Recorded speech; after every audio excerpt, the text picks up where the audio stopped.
Bonjour à tous, bienvenue sur Franck Info, l'actualité vue par Franck Muller, c'est ici, c'est maintenant, nous sommes lundi 20 juin. N'oubliez pas de partager un maximum les vidéos, de liker pour faire plaisir à YouTube, et puis pour ceux qui le peuvent, de nous aider financièrement. Bien, je présume que vous avez chaud. Serait-ce le réchauffement climatique? Non, pas du tout. Je vous rappelle que demain c'est l'équinoxe d'été, donc nous sommes dans une période estivale, et il est normal quand même qu'il y ait des températures assez importantes. Bien. Hier, élection. L'abstention, à peu près identique à celle du premier tour, mais quelque chose de très important, une progression des candidats, notamment du Rassemblement national. Le score peut aussi s'expliquer par l'apparition de Zemmour dans le paysage politique. Cette apparition a définitivement dédiabolisé Marine Le Pen, et donc le RN, et on peut interpréter, je dis on peut, après, que le vote Zemmour était peut-être un vote de défoulement, pour dire il y en a marre, on tient à notre identité, à notre France traditionnelle, etc. Et cela a permis aux candidats du Rassemblement national d'être plus facilement identifiés et on pouvait avoir un vote acceptable. Vous voyez, voilà, c'était pas dans le truc de dire oh là là, je vote pour l'extrême droite, patati patata, voilà. Hein. Et puis il faut se rendre compte aussi que l'électorat de Zemmour, de Reconquête, je pense, a en grande partie été présent lors du deuxième tour pour soutenir les candidats du Rassemblement national. Hein, tout bêtement, il y a eu quand même un bon report de voix, je pense. Hein, voilà. De toute façon, nous devons être de plus en plus capables de rassembler, et d'être plus performants, chacun dans nos partis, et surtout combattre les divisions, et puis parfois mettre sur la touche les responsables locaux défaillants. Vaste chantier, un exemple, alors qu'il y a une forte poussée nationale du Rassemblement national partout, sauf dans le Rhône, mon département. Il y avait 2 qualifiés au second tour en 2012, seulement 1 en 2017 et 0 en 2022. Voilà. Donc, je pense que les chefs locaux, secrétaires départementaux, etc., doivent se poser les bonnes questions. Ils ont choisi en partie des candidats qu'on peut qualifier de fantômes, inconnus de la presse, et des militants qu'on n'avait pas vu d'ailleurs militer pour la présidentielle. Et ces gens-là apparaissent et sont candidats et sont censés rassembler des voix sur leur nom, alors que même pour des gens qui s'intéressent au terrain, on les connaissait pas. Voilà. Hein. Donc j'ai envie de dire, mon Dieu, gardez-moi de mes amis, quant à mes ennemis, je m'en charge. Et parfois, les coups fourrés, c'est vos amis. Bref, les élections en général. Cité par les journalistes de TF1, François Bayrou craignait un bazar universel si d'aventure la prochaine Assemblée nationale se trouvait divisée en 3 tiers. Ben, c'est ce qui vient probablement de survenir ce dimanche soir. Bon, il y a des projections, on a à peu près les chiffres presque définitifs. Il semblerait que le groupe Ensemble de Macron, 246 sièges, et donc il est en tête, mais ce n'est qu'une majorité relative. Donc le pari présidentiel, il perd, Macron a perdu, haut la main. Ensuite, le conglomérat, ce qu'on appelle la NUPES, ferait à peu près 142 sièges, mais c'est pas ça qui va faire de Jean-Luc Mélenchon un potentiel Premier ministre. Hein. Il va peser, certes, mais pas tant que ça. Je vous expliquerai pourquoi après. Le Rassemblement national devrait avoir 89 sièges. Ça crée un peu la surprise. Moi, je suis surpris du résultat. Hein. Je m'attendais pas à tant. Ça devient donc la 3e force de l'Assemblée nationale. Et j'ai envie de vous dire, peut-être le premier parti. Pourquoi? Parce que Ensemble, pour Macron, ça comprend plusieurs partis.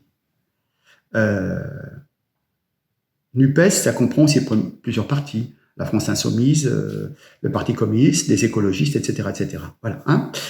Ce sont des coalitions de formations diverses qui parfois n'ont peu à voir les unes avec les autres. Hein. Donc le Rassemblement national aura donc plus de députés que la France Insoumise, parce que dans NUPES, vous enlevez tous les autres et il reste la France Insoumise. Voilà, hein, une fois qu'on a enlevé les écologistes, etc. Voilà. Et puis les LR, les Républicains, toujours en baisse. Ils existent dans leurs fiefs historiques, comme en région lyonnaise, en région Rhône-Alpes aussi. Voilà. Alors, qu'est-ce qu'il faut en déduire? Que cette cohabitation, c'est pas à Matignon qu'elle va se faire, c'est plutôt donc au Palais Bourbon, à l'Assemblée nationale, et les divers mouvements, les divers partis vont voter telle ou telle loi au cas par cas. Admettons qu'on vous mette la retraite à 65 ans. Bon, ben, les gens qui sont pour Macron vont voter. Les gens qui sont LR vont aussi voter pour la retraite à 65 ans. Et puis le RN et la France Insoumise vont voter contre. Vous voyez ce que je veux dire? Voilà. C'est en fonction des intérêts politiques du moment de tel ou tel groupe. Voilà. On peut penser qu'il y aurait une coexistence entre les députés macronistes, Renaissance, et peut-être LR, et qui pourrait être un peu charnière, qui pourrait faire passer certaines réformes macronistes. D'ailleurs, Jean-François Copé vient de proposer un pacte de gouvernement. Bon, il cherche à se placer, bien entendu. Voilà. Pour la coalition de la NUPES, l'épreuve parlementaire devrait être très cruciale. Pourquoi? Parce qu'elle arrive en force au Parlement, mais mettez-vous bien dans la tête que, je pense notamment à un abonné qui m'a écrit se plaignant de mon parti pris face à ce que j'appelle l'extrême gauche. Les problèmes vont commencer. Pourquoi? Les communistes sont pour le nucléaire.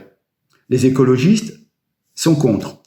Les laïcs du Parti socialiste sont contre les communautaristes de la France insoumise.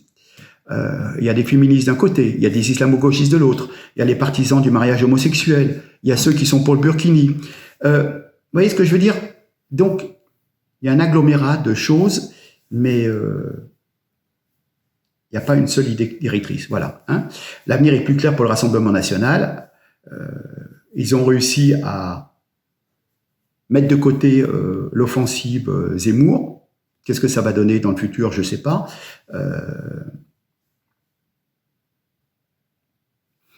L'union des droites, on ne sait pas trop non plus. Et puis, il y a toute une jeunesse militante qui s'est réveillée grâce à Zemmour. Hein. Ils se sont mis à l'action politique. Et qui nous dit que une partie de ces gens n'iront pas au RN, gonfler les rangs du RN. Voilà. Et la position de Marine Le Pen au sein de son propre mouvement, du Rassemblement national, est consolidée, car elle a démontré que le fait de mettre en avant une ligne sociale était plus efficace que d'avoir une ligne libérale et conservatrice, comme le parti de Zemmour Reconquête. Voilà. Hein. J'ai envie de vous dire aussi que ce second quinquennat, d'après le chef du service politique d'Europe 1, Louis de Ragnel, pour lui, il est mort-né. Hein. Macron en a pris un sérieux coup, et l'autre victime de cette élection pourrait être aussi, comment dire, toute cette sphère médiatico-politique qui ne nous parlait que de Jean-Luc Mélenchon et d'Emmanuel Macron. Et puis, ces mêmes journalistes parlaient de l'abstention des Français. Certains se sont dit, il y en a marre qu'on nous critique, ils sont allés voter, mais pas forcément pour les candidats que la presse collabo aurait voulu que l'on votât. Hein. Une petite leçon d'humilité pour ces médias subventionnés. Voilà. Ça ressemble bigement parce que franchement, je suis étonné. Plus de 80 députés RN. Je suis assez surpris. Bref. On va s'arrêter là. Bon, on verra l'avenir. J'ai envie de vous parler. C'est trop marrant. Macron a voulu se la jouer. Redresseur de tort. Je vais en Ukraine. On en a parlé la dernière fois, mais je vais revenir quand même sur certaines photos parce que bon. Alors, regardez voir cette première photo-là. Cette photo n'est pas un montage grossier, c'est ce que l'on pouvait imaginer de prime abord, mais tant de familiarité dans le comportement d'Emmanuel Macron, c'est relativement déroutant. Franchement, qu'avons-nous commis de si grave pour subir pareille humiliation collective? Regardez, et je te fais des bisous, je te serre, je te colle, mais franchement, qu'on dise les autres pays à l'étranger. Je sais pas. Bref. Alors, évidemment, Macron pratique la mise en scène. Il table sur un rôle surjoué de va-t-en-guerre pour gagner les législatives. Et puis, jusqu'à présent, pas mal de Français se laissaient encore avoir à ce jeu. Donc, on va dire, je vous laisse regarder cette gentille vignette. Le Fils de Dieu est parti en Ukraine pour sauver le monde. Voilà, j'avoue que c'est assez sympa. Mais pendant qu'on nous fait du cinéma dans le train, les aiguilles des indicateurs économiques nationaux restent dans le rouge et personne ne s'en occupe, personne ne nous alerte. Voilà. Remarquez, voilà, c'est un peu comme Anne Hidalgo qui avait fait de Paris un cloaque sur la pente de la tiers-mondisation, qui sort de la présidentielle avec moins de 2%, et elle fait comme si rien n'était, quoi. La honte ne l'étouffe pas. Voilà. Mais Macron persiste. Il n'est pas soucieux des bilans. Comment dire, les résultats, il s'en moque. Il compte sur simplement la communication, sans doute le 49.3, pour continuer à diriger seul l'avenir de la France. Voilà. Mais ça me fait quand même, j'ai envie de dire, quand on voit toutes ces gesticulations théâtrales, qu'est-ce que ça apporte de concret à la France et aux Français? Manque-t-il tant de travail à l'Élysée pour qu'il passe 2 jours ou 3 jours en train à agiter le chiffon d'une prochaine adhésion de l'Ukraine à l'Union européenne, cette Union européenne qui fonctionne déjà mal à 27. Quel est l'intérêt de livrer des armes et dépenser sans compter, sans se rendre compte que cet argent, nous ne l'avons pas, nous l'empruntons? Président, c'est un job à la tête de l'État.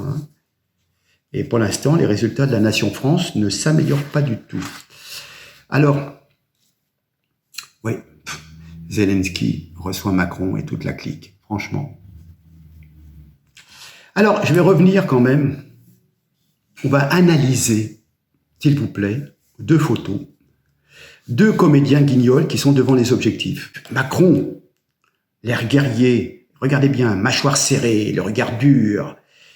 Ah ben, c'est pas tout à fait le même Macron qu'on avait quand il y avait la fête de la musique, la Gay Pride à l'Élysée, Voilà, on va regarder la deuxième. Allez, sous un autre angle, on voit bien son menton, sa mâchoire du moins. Ce président de grand théâtre est tout sauf un chef d'État. Rappelez-vous à l'époque sa poignée de main à Trump, c'était le nain qui voulait impressionner le colosse. Donc, Macron donne au pseudo-président ukrainien 6 canons César de plus et ampute par la même occasion l'armée française de 20% de son matériel. Voilà.